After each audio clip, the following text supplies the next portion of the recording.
Hi, how are you? Welcome to my second and our overall third of the live Wednesday sessions. My name's Nathan, in case you weren't here last time, or in case you forgot.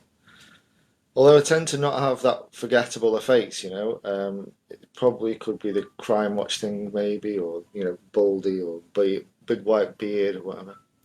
So anyway, I hope you're doing well tonight. I hope that you've had a decent day. Um, Today, I wanted to talk about fear. Okay, so that's what we're going to do. I wanted to have some input from whoever's watching. So if you fellas, if you're watching, you want to have a comment, I've got my phone here so I can hopefully keep up on some comments and I'll ask for them as we're going. I was thinking I've had a nice relaxed vibe tonight. I've got my tea. I'm a coffee man, but this is actually lemon and ginger tea. So this is really good for, especially if you've got a bit of a croaky throat or anything like that. It's just a bit different. So I've got my lemon and ginger tea. What are you drinking, fellas, at the minute? What have you got next to you? And I've also got my water as well. Uh, some of you liked my cup on the last video.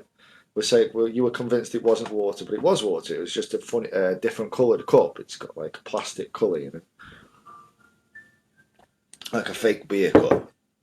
So we're just waiting for people to arrive. I'm just going to go onto the page on my device on my phone here, and then I can follow the live on the page. Hopefully, here we go.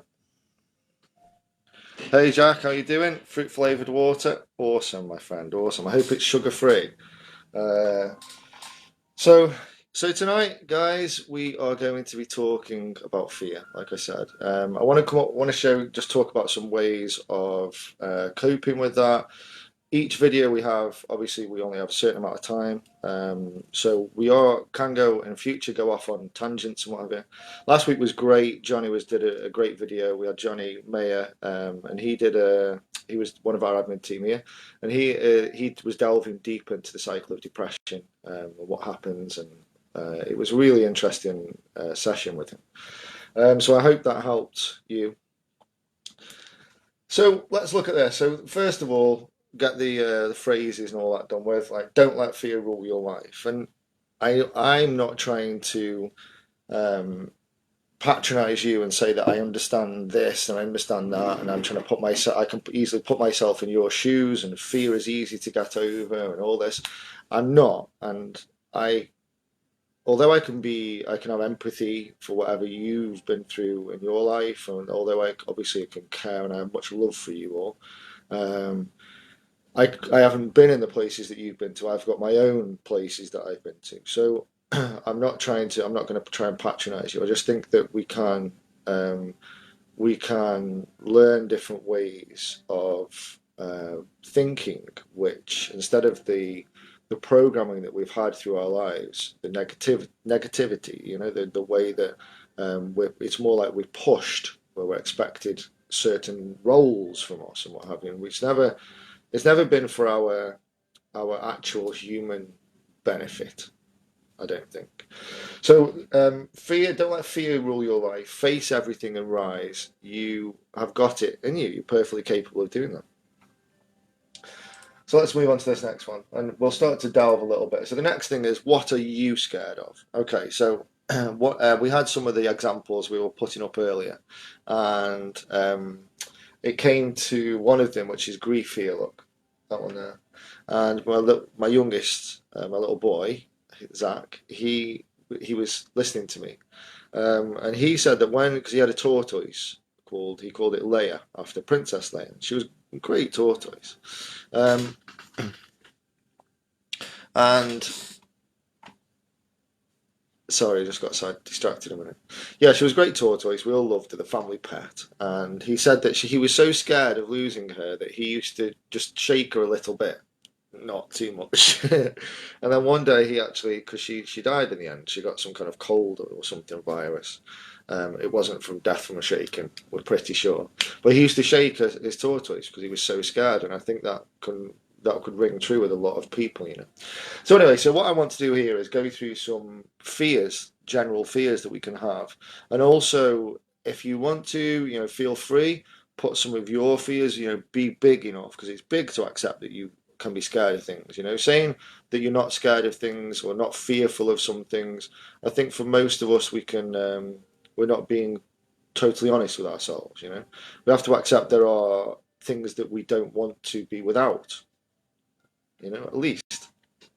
Okay, so start easy one there. The future at the moment, it's very difficult. You know, we all have these things to look forward to in the future. We have the holiday, we get over the new year, and then we're sort of what's coming. I want a promotion. I want whatever it is that you were focusing on in your life. Most likely, that's just been taken away. So with the extra fear and stress that's been put on us, you've been overloaded with bad hormones. You know, they're not good for us at all. Epinephrine and cortisol, and you're really in a sense of just elongated stress. And I want to try and help you and myself, still learning obviously all the time, with ways of getting past that, those fears and those stresses. Okay. So, like I said, tell me if you've got any fears that aren't up here. If you want to talk about any of these, comment away. Um, Loneliness, massive fear, massive worry for a lot of people. You know that you're going to be left on your own, or when you feel loneliness, that feeling of loneliness, even the feeling of loneliness is so powerful, just as the feeling of togetherness is more powerful. So loneliness, it's a valid fear. Rejection, fear of rejection. So rejection is probably a great topic for another week because rejection leaves scars through our whole life.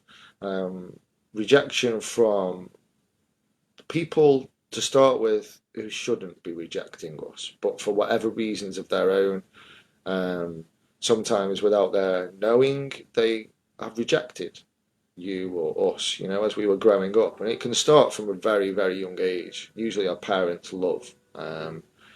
We can, if we can feel rejected from parents, it sets things in motion. So feeling the fear of rejection is something very real. 40 mug there. Faded. Not like me. I'm not faded. Uh, being controlled. Being controlled. Yeah, again, that is a really valid fear. But as with all these fears, you can have too much of them. You can have too much fear, you can have too much worry, you can go down those negative little rabbit holes around the paths. And before you know it, you'll find your life is ruled and consumed by fear. You've got to have a balance to it, you know. Um, of not measuring up. Oh, well, actually, sorry, lack of control. Lack of control. So just as we have the fears sometimes of being controlled, being boxed in, it could be by parenting, companion, the government, whoever it is, we have fear of being controlled. And part of that is healthy, you know. Sometimes that we don't. If we've got that, we want to not feel like we're cooped in. Some you have a level, so you get a balanced level. So there's an extent of that which is healthy and good for you. But again, you can go too much to the other side. Lack of control, not having any control in your life, of not measuring up. Massive one. Again, another future session, I think, of not measuring up. That's huge. You know, we have those fears of not being enough, of not being lovable, of not being the person that we're supposed to be, or that we want people to think we are, or we've made out we are, or we feel sometimes we are. Excuse me. Sometimes it's not measuring up to that image that we have in society, that we feel like society has given us, you know. Let's have a look at some of these comments. Jack, sometimes I feel stressed because I'm stressing about being stressed. Yeah, exactly, mate. Yeah. Thanks for that. It was a great show. And it's like the fear is the same. You end up being scared of the feeling of being scared. And when you can learn to bit by bit by bit let go of these things, and it can just make a massive difference to your life, just one tiny little step at a time. But sometimes these steps, they just feel great. You just feel like I have smashed it, and that's what we want. Um, hey up, Andrew, how are you, mate? I'm good, thanks, buddy. Hey, Ben. Okay, so of nothingness, yeah, realistic fear, of being found out. Whether some of us, we have those feelings where, coming back to the not measuring up thing again, that we're conning people somehow. Obviously, you might be conning people as well, and that's another way we could be found out through not being honest. I know from experience, I used to lie, and it used to come to me, and you end up living a life where you don't know which bit's true, which bit's lying, and you just end up stressing all the time of what you're going to say, if you're going to get caught, you're going to get found out, um, and it's much harder. I think honesty is, as much as possible, the best way forward. Yeah, I've learned the hard way. Um, no money. That's a big one. At the moment, again, really valid. No money, no companion, being on your own. I'm just going to check the comments again. Swipe because it won't refresh itself. Grief. Touched on it a little bit earlier about the death, and being scared of death. And I think that is one of the biggest one. We'll definitely cover that, I think, in a future session, because the fear of death is something that really holds people back. It can hold us back from living, which is sort of totally against the point of the fear, I think. Um, don't be so scared that it stops you from doing what you're scared of missing out on. You know. Pain as well as grief, suffering. Hey Joe, how are you doing, mate? Grief and pain associated with physical or emotional, mental pain. Um, uh, any comments again, guys, for this? You got any other things that you're thinking about? What you want? What you think are valid fears? That people have, or irrational fears, obviously. Um, But the pain side of it is something that can be really scary, especially for when you haven't maybe had pain or you've had so much pain. Um, and again, the fear side of it, it's the fear, it's the fact that it's if you allow it to own you, or you decide to own yourself, right? You don't let that control your life. Those negative sensations, the feelings, the drives. You can substitute those negative drives, those negative energies for more positive ones, and you can do it. This is the thing. It's not. This is not some like hocus pocusy thing. Although it is all quite cool, everything that you can get help with now, with the science of the brain and our the way that our body reacts to things that we didn't realize before. We can use all that to help us. Um, of the dark, of the unknown, there, both very similar. This fear of the unknown is what ties so many of us to our yesterdays, isn't it? Ties us to our pains of the past. And while it's a good idea to use that pain to move forward. I feel. As a drive, it's not good to hold on to the pain, to the negative aspect of it. You can end up twisting up inside, and physically it destroys you from the inside out. Hi, Ian, how you doing, mate? And Ben, I'm glad to hear that, Ian. Glad to hear that. Same for me, mate. Same for me. But another one is of trust, scared of trust, fear of trust. That's got to be a big one of opening yourself up. And I think for men and women equally, for different reasons sometimes. But trusting and loving and opening yourself up is unfortunately, the only way that we do feel that trust and the love. And it's a catch-22, I suppose. And I know that you've been hurt, whoever you are watching this, and I know I've been hurt before by people, and it helps you to build up negative tendencies, reactions, and then you see these triggers around you that you then put up these negative reactions, these impulses, and you can learn new ones. You can learn new ones. You can learn to be in a place where you are able to trust people without leaving yourself open to that level of pain. You can have a balanced view of how you feel at each time. So all this stuff about all these fears, these are fears that you can face up to. So all these different fears, they can have different effects, and sometimes, especially at the moment, but valid for any time really. Sometimes we're consumed by this fear. Okay, so I'm sure you've been there. You know, your heart's racing. Maybe you're sweating a bit. You're getting hot, and you feel yourself getting angry. You know, those are the points. That's the point when we've learned, we've been programmed with these negative reactions, these negative energies, um, and the choices that we make at that moment are so important, not just for the people around us, but for us, like for me, so much. It's so vital, you know. So when usually I would get angry before, and when you get angry, when you feel that temper building up, that's the signal not to do what you're used to doing, which is carry on the anger. You know, well, I'm getting angry. There's got to be a reason I'm getting angry. I'm going to get angrier. This is definitely a great idea to get as angry as I can while they're here, you know, and get angry at them maybe. No, it doesn't, that's not how it works, you know. That doesn't do you any good, although you do have to vent the anger. Sometimes you need to step back away from that situation, and you can learn.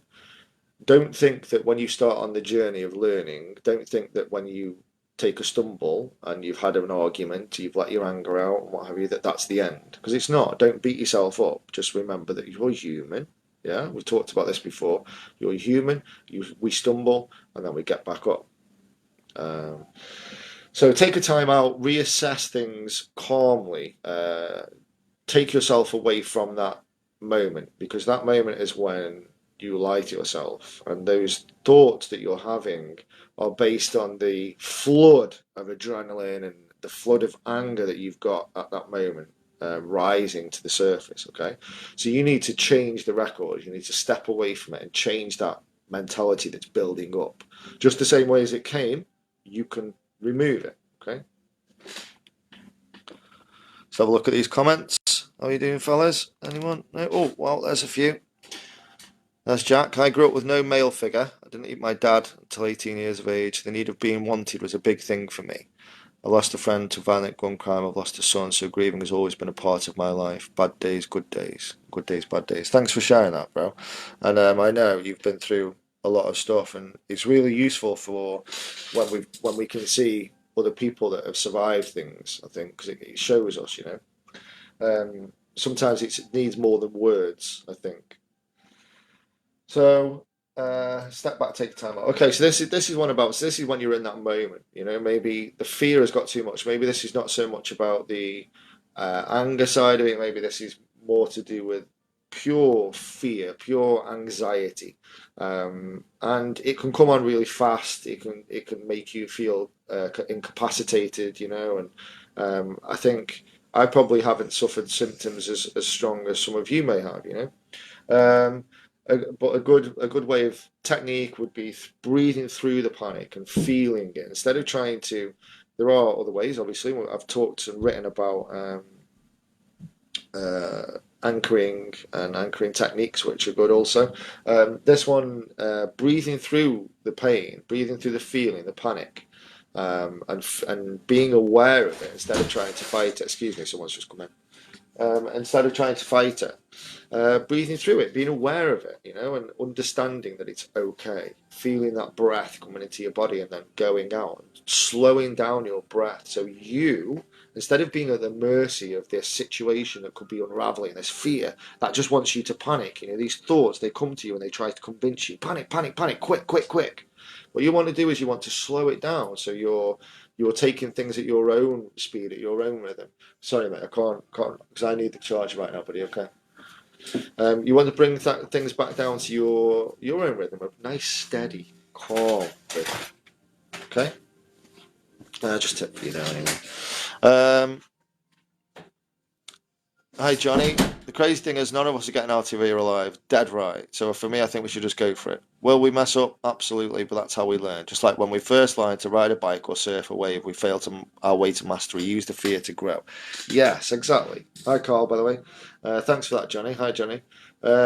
Yeah, perfect. Exactly. Use the fear to grow. By everything, you can't as much as we don't want the painful things that have happened to us in our lives, some of them, without those painful things, without the hurt that we've come through, we're not the people we are now and the people that we can be in the future. It goes without saying. Um, and I think this will stand a lot of us in a good stead. I really do. I think for the future coming, I think that the more that we can face up to this together as men, and our families, and it's not a sexist thing, not a gender thing, but helping each other and becoming more of a community for each other and supporting each other and understanding each other, less judgment in a negative way towards each other, and building each other up. We can all achieve amazing things and actually change this cycle, this constant cycle, of fear, abuse, and everything. Okay, so there we go. So I went on a bit there about breathing through the panic. So yeah, so this is quite good about this. So thanks, those comments there are brilliant for this, Johnny. Face your fears. You feel victorious. So that is so true. There's no, as much as you can have the tools and you can learn the tools and you can learn tips and what relates to you the best, what works for you best. It's still, excuse me again, it's still down to you. So that can be scary sometimes. That's the thing when we're in that dark place, when we're really feeling down, sometimes it's to think, oh, it's down to me, but I've always failed. Yeah, but you haven't always had the opportunity to not fail. And when you feel like you've failed, you've learned lessons from it. You've just stumbled. And it's not like that's the real you coming through when you've failed, when you feel like you've failed, when you've stumbled. It's not the real you. That's not how this works. The real you is the one that keeps on wanting to push, keeps on giving yourself that like boost and going, come on, I can do this, and trying to hold on to something to pull yourself up.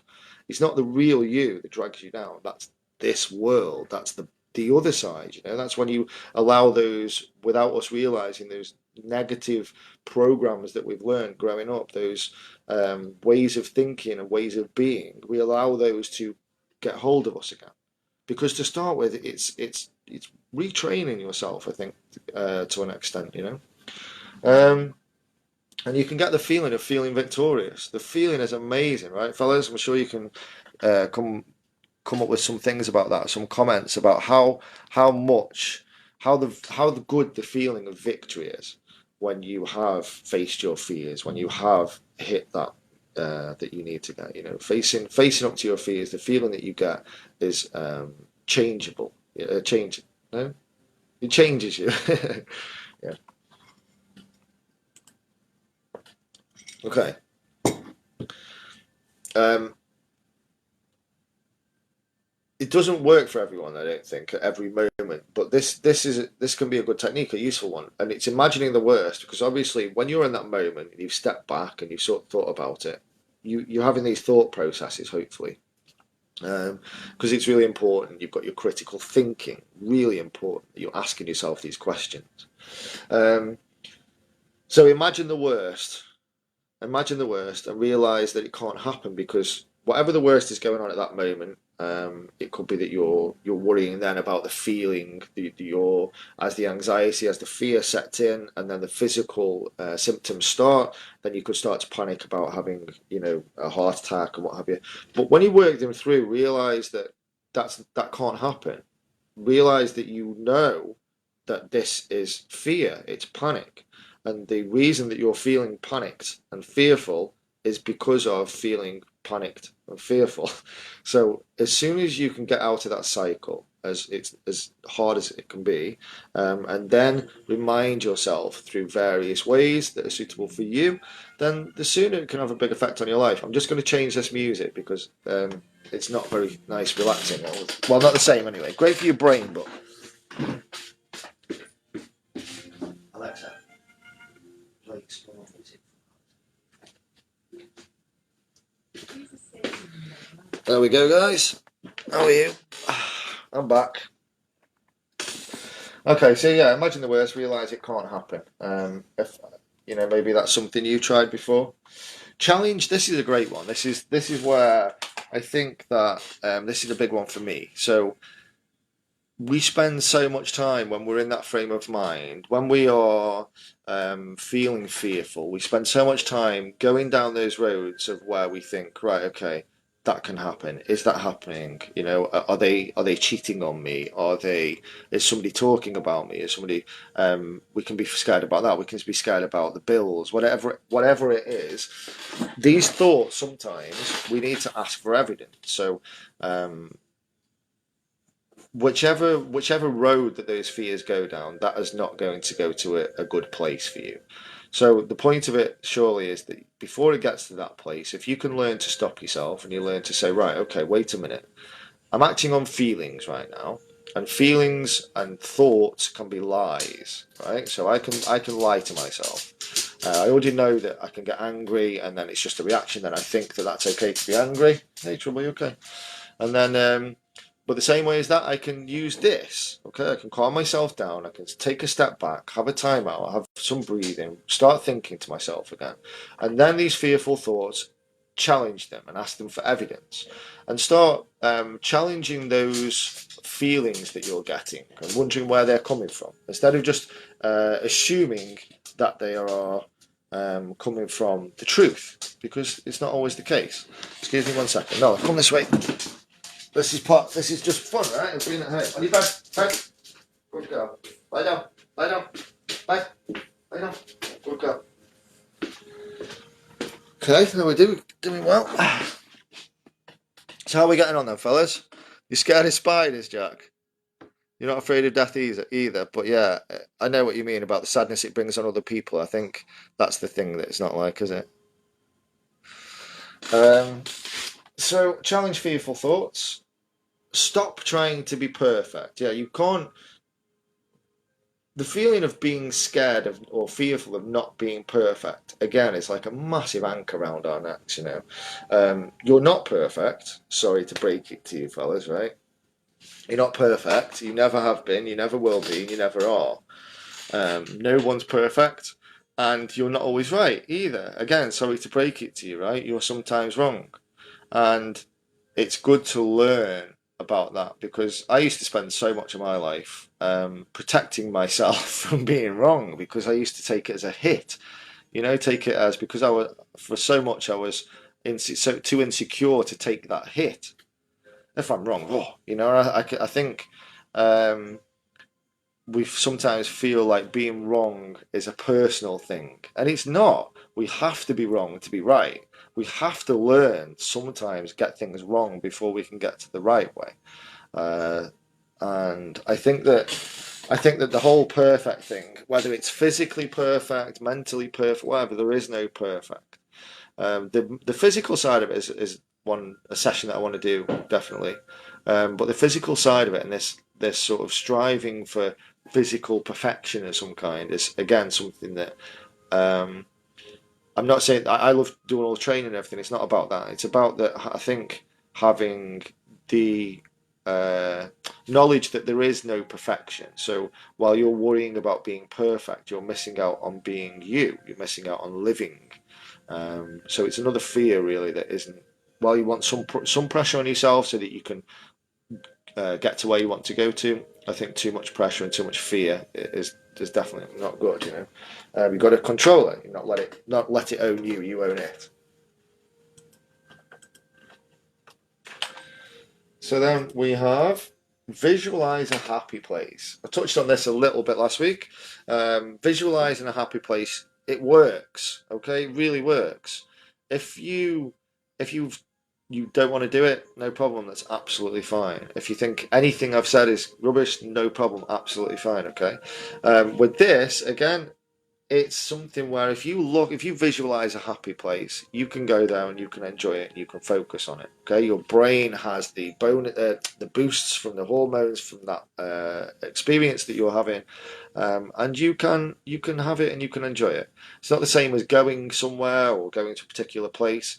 But it can really help. And when you're in these moments, when you're feeling scared, when you're feeling anxiety, when it's controlling you, when it's feeling anything that you can do um, to try and ground yourself, to try and remember that it's not all bad. Because essentially at that moment, you can't only feel the bad, you could only concentrate on the bad. So it's about steering you back to the other side. Like sounds like I'm talking about Star Wars, but I'm not. Um, Talk about it. Share your load. Yeah, I mean verbally. I'm not talking about adult entertainment. Talk about it. Share your load with the fellas, because I'm talking to you fellas. Um, just share it with each other like we do. That's what this group is all about. You can talk to each other. What do you got any comments for me here? No, give up. You've done really well there, fellas. Got some good comments there, guys. But yeah, so talking about it, sharing your load, we know that it helps you with your unburdens it, and I think that when it's your fears, what's worrying you, what's scaring you, at that time when you're feeling it, it could really help you to sort of compute what it is that you're scared of. So sometimes if you're struggling with the fear and your thoughts, and you're not able to go through all the processes, and you're not challenging for evidence and what have you, and you can't calm yourself down. Talk with someone about it. Have somebody ready, prepared, that you can just contact and say, or on the groups, for example. There's charity helplines.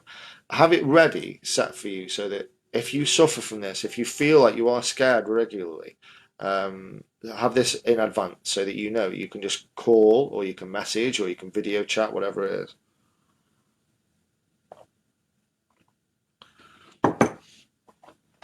Okay, so share your load. Back to basics, the simple things. Um, Back to basics. Just sometimes you can help your fear before you get to that point. Walks, doing things to boost your mental health. I spoke last week a little bit about the mood meter, and I'll talk about that again in another session. But obviously, lots of aspects involved in making yourself being proactive with yourself, so that fear, I think that fear has an open door when there's no love where it should be. So it's almost like it takes, without, not in a scientific way, talking about an emotional way. It's like it's able to fill the spaces where there's no love for yourself or for others and what have you, when we're in those dark places. And I think that going back to the basics can build you up to an extent that you start realizing that this fear hasn't got as much of a hold on you, by picking yourself up, by doing small things to do with your diet, to do with your physical, going for a walk, doing things to physically, emotionally, and spiritually boost yourself a bit, helps you to disperse the fear.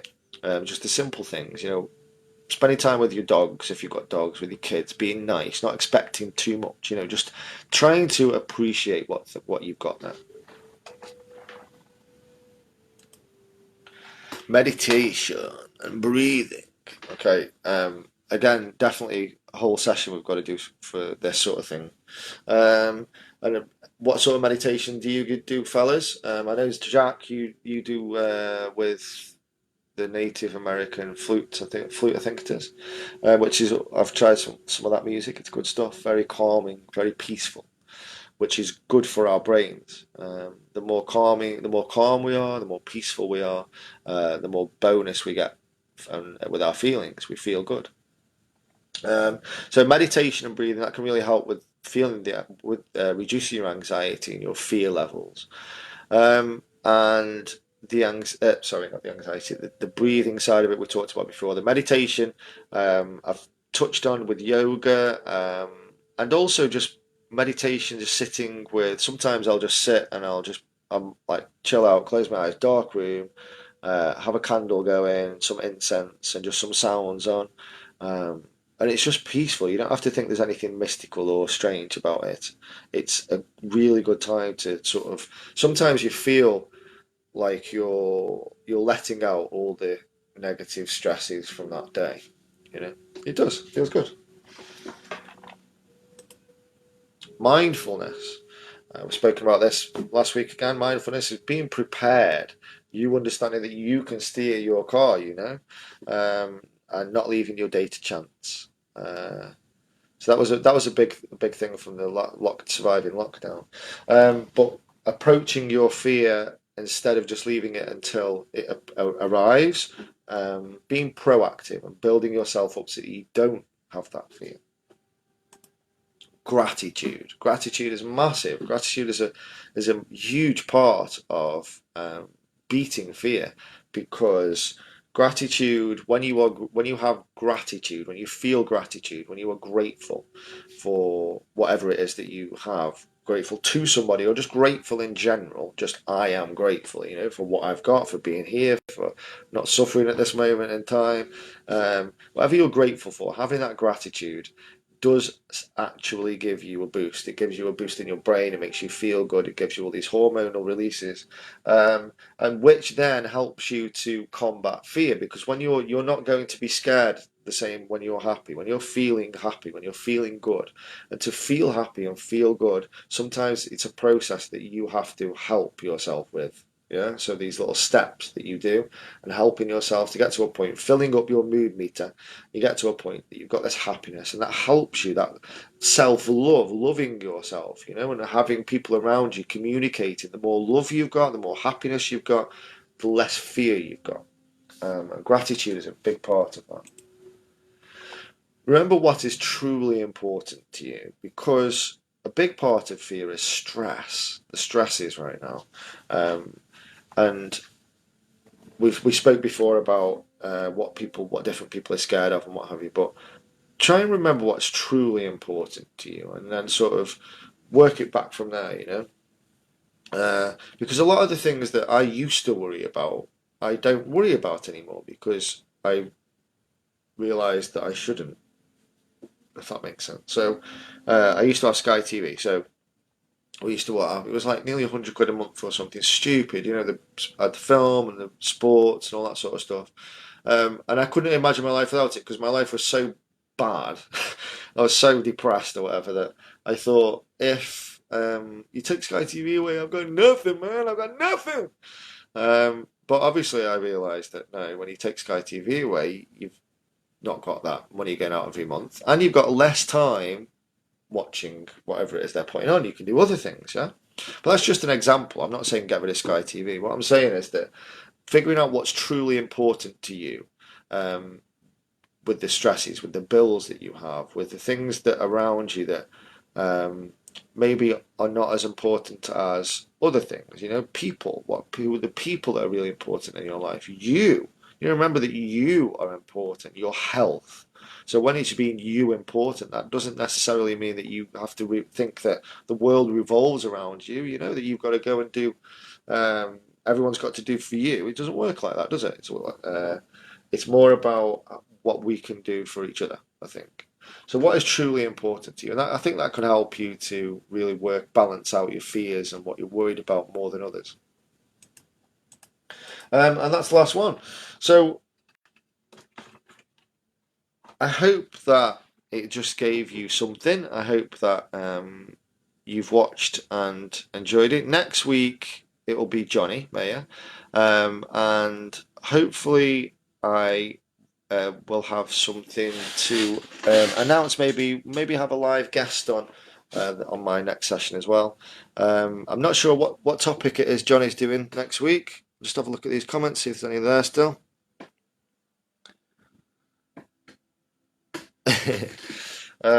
Okay, so thank you very much, guys. I hope you enjoyed. Feel free to keep leaving comments, and you can inbox me anytime. I'm one of the admins on the group. I hope to speak to you soon. Take care of yourselves, fellas.